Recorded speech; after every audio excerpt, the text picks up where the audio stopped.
With the Blood of Dawnwalker now available to pre-order ahead of its September 2026 release, you might be wondering if Rebel Wolves' debut title is worth taking a chance on. We've been quite excited about it ever since it was first announced, and have been hard at work putting down everything we know about it in one convenient place. Here are some of the coolest things about this interesting take on vampires that might help you decide if it's worth your time and money. 1. Tailor your approach. Vale Sangora is the perfect stage for Cohen's adventures, as he tries to save his family from the clutches of Brensis, a vampiric overlord who uses a deadly plague to bully the populace of the region to submit to his will.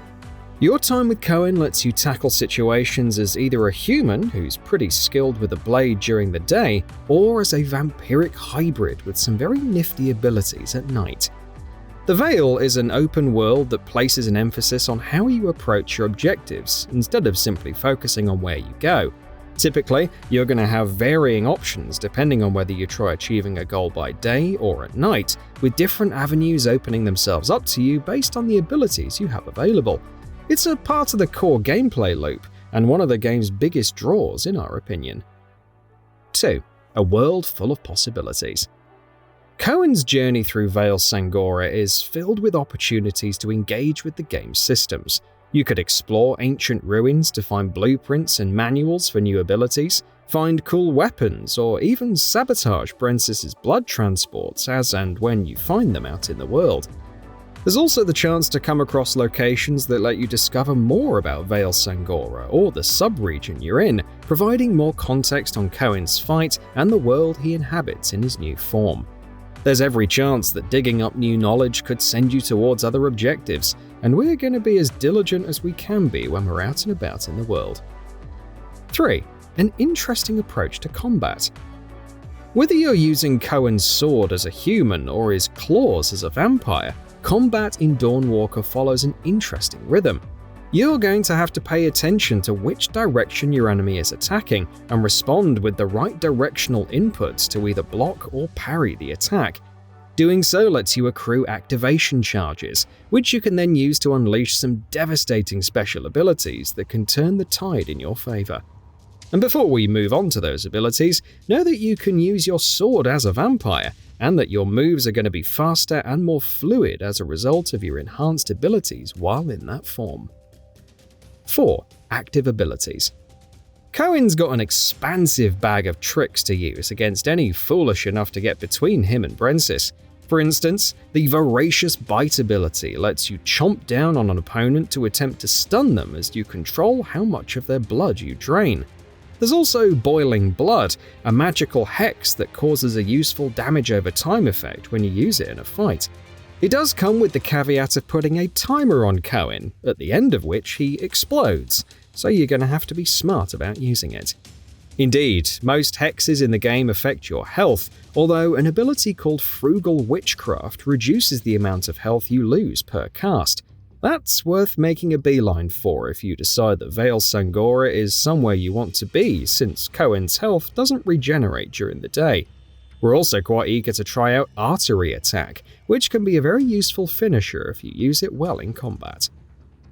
5. Multiple skill trees.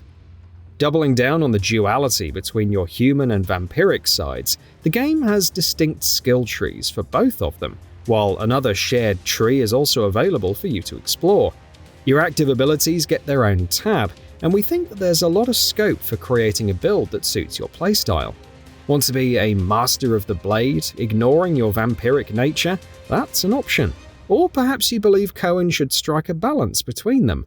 Go right ahead. 6. Your vampiric abilities come with a cost. When you start each night as a vampire, you're going to be hungry for blood, which is represented by your vampiric health bar.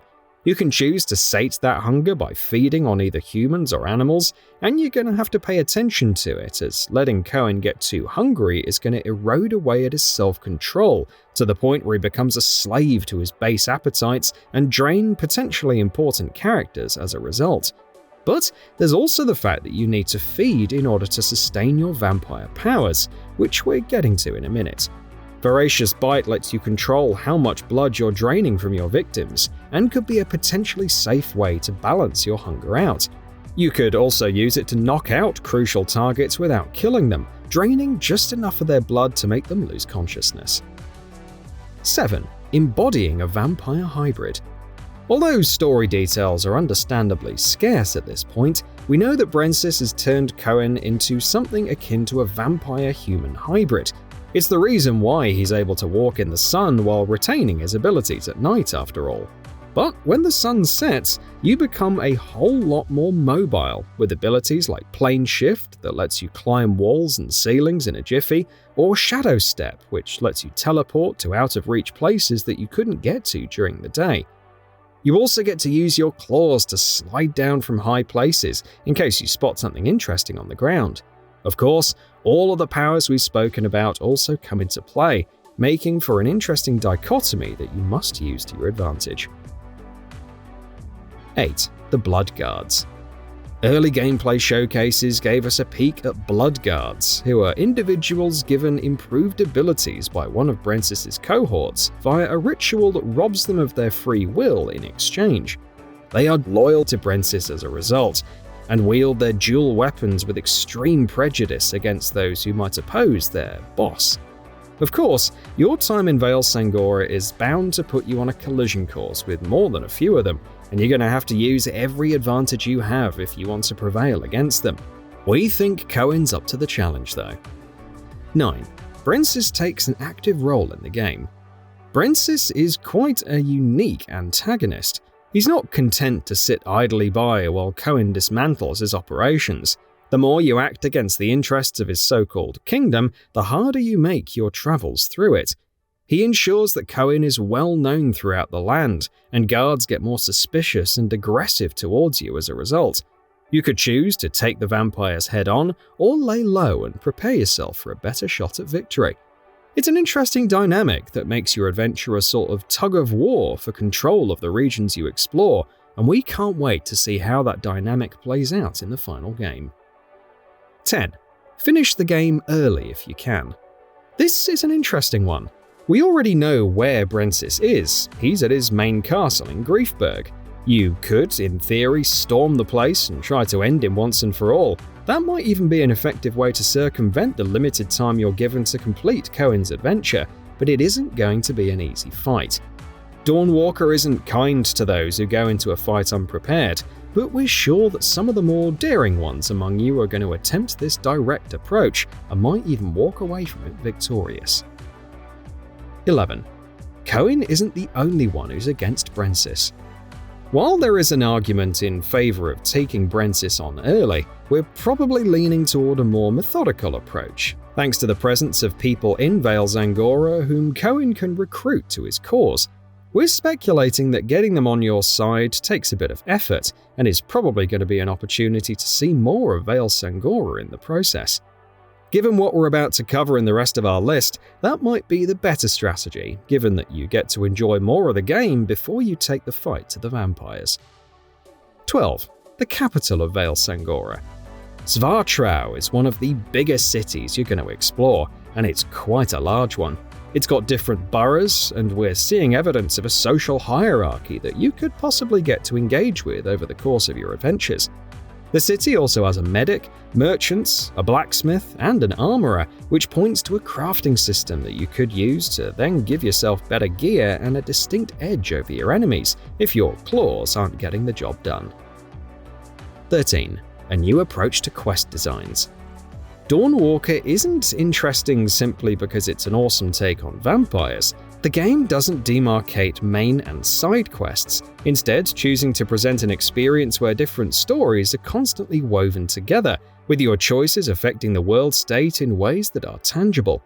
Aside from having different ways to approach objectives based on the time of day, fulfilling them takes time forward, meaning that you're going to have to be strategic about what you're taking on. What's more, community events might uncover new information or open up new paths to existing objectives. They could even give you entirely new quests to take on. 14. Explore the world to learn more about your adversaries. Taking on new quests might also let you discover more about Brensis's operations, and those of his lieutenants. You could also explore the world to find out more about the vampire's plans, and things like covered-up frescoes are just waiting out there in Vale Sangora for you to discover. Cohen's mission isn't just a war of attrition, but one of information, and you're going to want to track down as much information as you can if you want to dismantle what Brensis has built since he took over the region. 15. Focus Mode. Cohen isn't just a vampire-human hybrid who can tear through enemy ranks, he's also a reasonably good investigator, which makes him quite a tenacious individual. Your focus mode can highlight objects of interest, loot, and even lead you to hidden areas once you get into the habit of using it well. It's especially useful when you're trying to recreate past events, with it letting you zoom in on key clues and save time in a story where it is of the essence. And that's about it for this one. We can't wait to set foot in Vale Sangora and become a thorn in Brensis' side once we do. And we're sure a lot of you are as eager to end his reign of terror as we are. Well, all we can do right now is cross the days off our calendars as we wait for more information to drop. Rest assured, you'll be hearing from us when it does. So, what are your thoughts on this? Go ahead and share them in the comments below. And if you like this video, please subscribe to the channel and enable all notifications by clicking the bell icon to get new video updates. We upload every day and would really appreciate your support. Thanks for watching.